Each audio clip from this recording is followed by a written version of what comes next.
All right, let's take you back to developments in the latest conflict between Israel and Palestine, where the new far-right Minister of National Security, Itamar Ben-Gvir, has instructed police to remove Palestinian flags from public places, calling the Palestinian national symbol an act of terrorism. Now, Israeli laws does not outlaw Palestinian flags, but police and soldiers have the right to remove them in cases where they deem there is a threat to public order.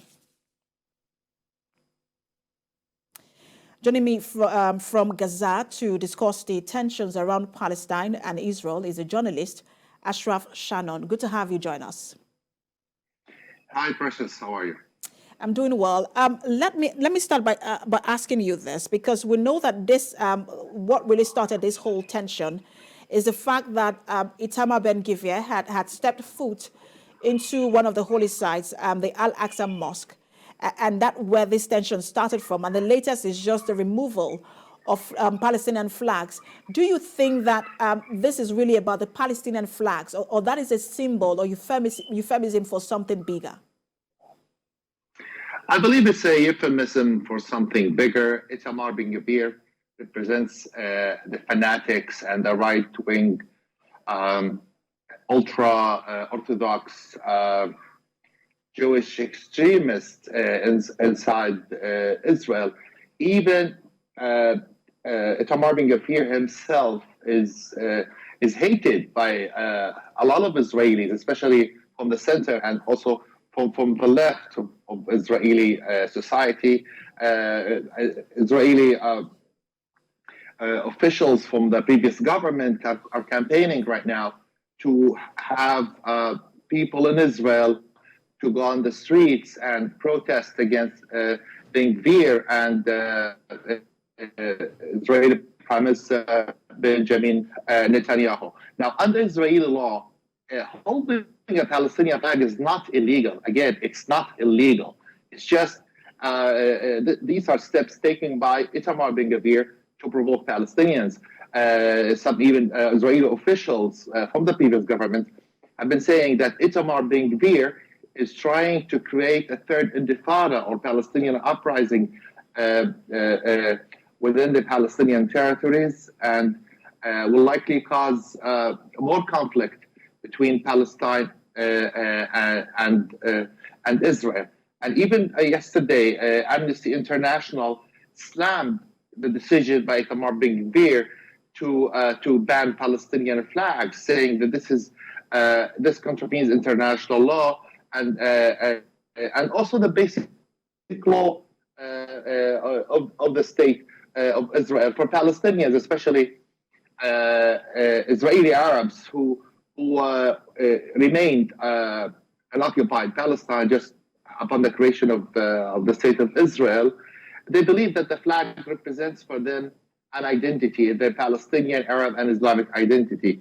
That not necessarily means carrying that flag or waving that flag within Israel by Palestinian Arabs who hold Israeli citizenship to be something against the state of Israel itself. But it seems that Itamar Ben-Gvir is trying to cause any possible problem. He started by doing this many years ago. He even incited, according to the Israelis, he incited Israeli extremists many years ago to assassinate then Prime Minister Rabin, and he was the main campaigner for inciting fanatics to assassinate Yitzhak Rabin, the former Israeli Prime Minister. Again, throughout the years, he desecrated the Al-Aqsa Mosque compound in Jerusalem, also known as Al-Quds in Arabic. Him and other right-wing Israeli fanatics. Let's not forget that back in the year 2000, when And the late Israeli... if I may Sure. just quickly jump in, because we are talking about just one man, but he perhaps is the most powerful official or member of this new coalition by Benjamin Netanyahu. It is a new government. They might be there for a really long time. So how worried and concerned are Palestinians about the many more hardline measures that he and this coalition might take? Well, Palestinians, especially within the Palestinian Authority or the Palestinian National Authority in the occupied West Bank in Ramallah with the Palestinian Prime Minister Mohammed al-Shaya and Palestinian President Mahmoud Abbas, they're extremely worried. They believe that Itamar Ben-Gvir is trying to destroy the Palestinian Authority, while he denies such a thing, especially the statements coming from Benjamin Netanyahu saying he doesn't plan to destroy the Palestinian Authority. While on the other hand, Palestinian resistance groups like Hamas and the Islamic Jihad, who are based in Gaza, they're not worried about Ben-Gvir. They vow to quote continue the holy struggle against what they describe as the aggressor, which is the state of Israel. There was just a statement. There's a statement from King Abdullah II of Jordan. He has warned Israel to stick to the status quo of the holy sites in Jerusalem. Do you see this becoming a broader conflict in that region? Well, it is, and I remember watching that interview. I believe it was on CNN when King Abdullah was about the situation. And I believe the reason that King Abdullah was extremely worried because when violence escalates in Palestine or in Israel, Jordan will likely be feel that heat when there is escalation. Especially that Jordan is the custodian of the holy sites in East Al-Quds or East Jerusalem that include the Al-Aqsa Mosque compound and all the area there. And there are also indications that, Luke, because when he was first in office, that's Benjamin Netanyahu, he had a very smooth relationship with the former President Trump. But he didn't have such relationship with President Biden. And now that he's back in office, it does seem that there are indications that, look, it might not, the U.S. government, he might not have the backing of the U.S. government for some of these decisions that are being taken. Do you also see a conflict between Israel and the U.S.?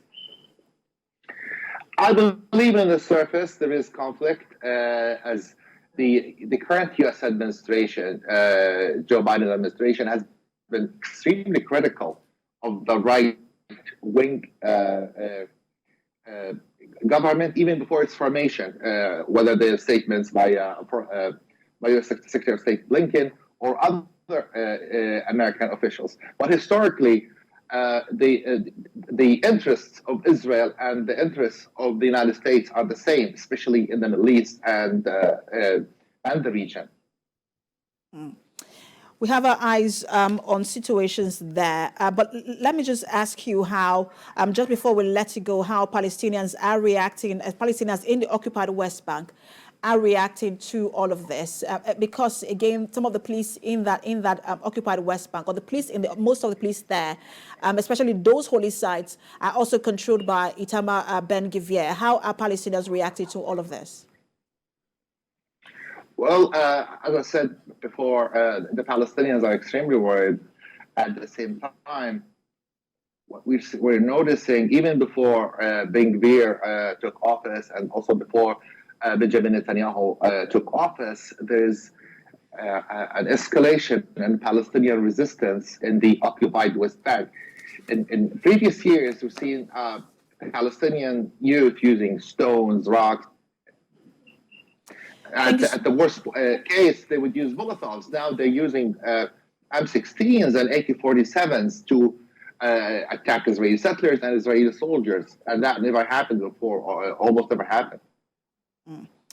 I know there is a motion, I think before, or petition rather, before the UN by Palestinians for the UN to sort of reascertain some of the status of some of these holy sites. So we'll see how that goes. Thank you so much for talking to us. Journalist from Gaza, Ashraf Shannon.